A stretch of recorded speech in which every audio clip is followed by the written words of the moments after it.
Alex Pereira is going to be fighting at 205.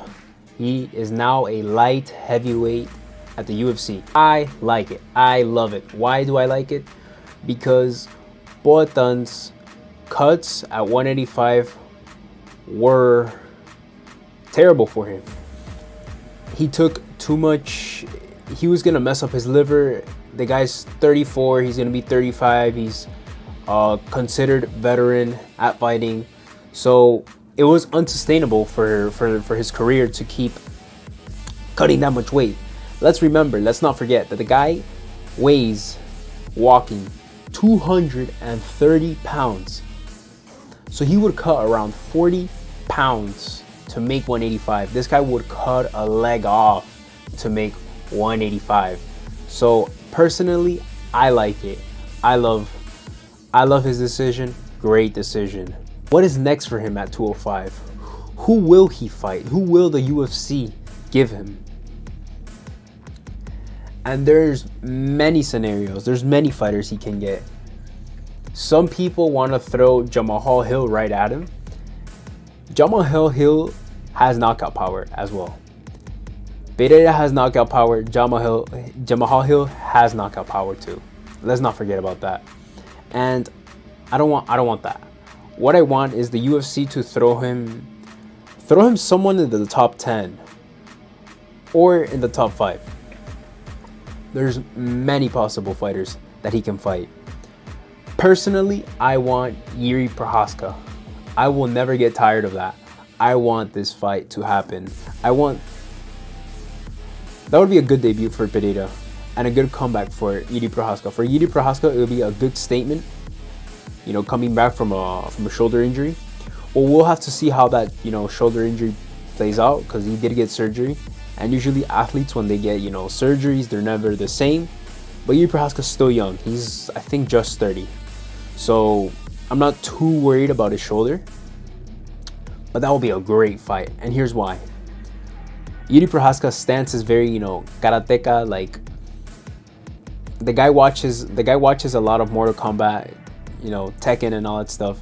So his stance is very, it's very weird. It's not, at least I've never seen a UFC fighter stand like that. And he's a striker. He's not a wrestler. He's not a grappler. He literally got his blue belt right after he submitted Glover. That's when he got his blue belt. So I like this fight. I love this fight for Poatan. Why? Because it's gonna be an absolute war. It's gonna be violence, and it can sell a good amount of pay-per-view. I do believe it can sell a good amount of pay-per-view. The light heavyweight division hasn't had, after John Jones, they haven't had that guy that sells, and I do believe that Poatan could be that guy. Not with his talking too much, not so much verbally, but with the way he fights. And Izzy did give him a little bit of that clout. So I do believe that Poatan can be that one guy that sells at light heavyweight. So yeah, Jiri Prochazka, absolute battle. Like, these two will go right to head because they're both strikers. As much as I like Jiri Prochazka, I do think that Poatan will actually win that fight if they fought, because Poatan fights like a kickboxer. Like, he knows, yeah, his guard is a little down, but Jiri Prochazka's completely down. So for that reason, I take Poatan in that fight. Another fighter that they can give Poatan Pereira is Jan Blachowicz. Why? Jan Blachowicz comes from a Muay Thai background. Poatan comes from a kickboxing background. That will be another war, another clash, and I would love to see it. Striker versus striker, power versus power, and I can see Poatan winning.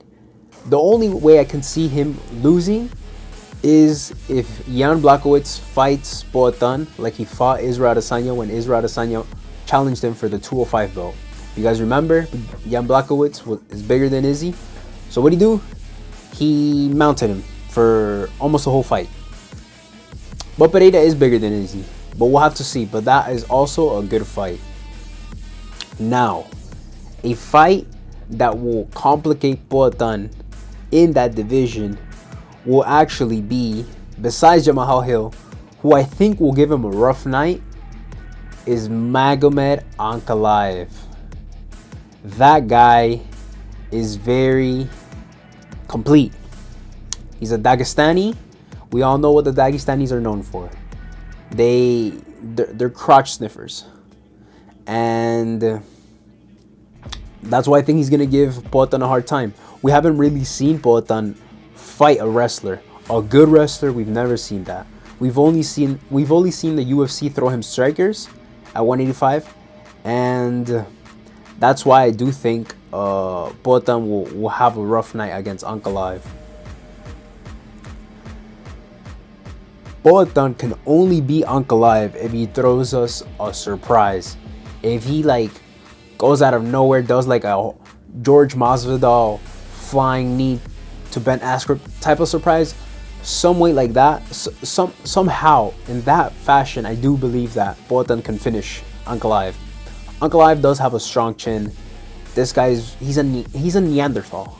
Have you seen the guy? Have you seen those fighters from Dagestan or the Caucasus of Russia? They're all built different. All the people from Chechnya, Dagestan, they're all they're Neanderthals. Their bones look bigger and they're just tough guys, tough looking dudes. They don't get tired. Even I think their bones are bigger, their muscles are bigger, their lungs are bigger. These guys are they're killers. Poatan is also a killer. So, anyways, without getting off the topic, so the only fighters that I think can give Alex Pereira a rough night at 205 is Jamahal Hill, because of his power, and he has educated striking, and Magomed Ankalaev. In my opinion, Magomed Ankalaev is gonna be the future UFC light heavyweight champion. The guy's just from Dagestan, and we know what the Dagestanis do. They come to the UFC and they take over. Now the question is, can Alex Pereira be champion at 205, even if it's temporary? Yes and no. 50-50. I'll give it 50-50. Why? Because as I said again, we have to see him against a wrestler. How is he going to perform against a wrestler? Can he adapt? Can he learn takedown defense quick? That's a big question. That leaves a big question mark in his career. And as I said, there's just other fighters that are, in my opinion, more complete. Again, Magomed Ankalaev, I think, would stop Pereira. Maybe not by knockout, but by a submission, ground and pound, some TKO, something like that. Yuri Prochazka, I think it's doable, as I said. Blachowicz, also doable. Can Poatan be champion at 205, even if it's temporary? Again, for me, it's 50-50. We have to see more. And the good thing is that 205, in my opinion, does not have that many wrestlers. Besides, Ankalaev, for me, in my opinion, that's about it. Most of them are just strikers. They have a hard hand. And the reason why I give him 50% is that because Glover Teixeira is now retired, and I think that having him in the corner as a mentor will be a huge help. So for that reason, I give him a 50% chance. It's 50-50 for me. Let me know what you guys think down below in the comments. Do you guys think he's going to be champion? Who do you think is going to be his next opponent?